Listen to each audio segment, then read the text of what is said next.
கொடு மாமா கொடு முதல்ல நீங்க கொடுங்கப்பா. குழந்தைங்க வளர்க்குறேங்க இப்படி பேசாமி கொஞ்சம்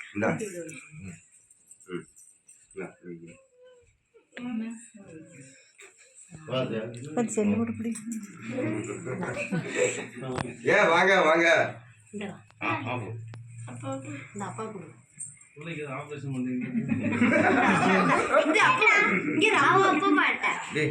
அப்போ அப்படியே ஊட்டி விளாத்துக்கலாம்.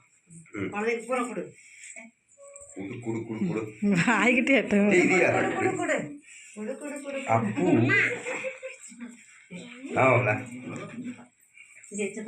குடு கட் கத்தி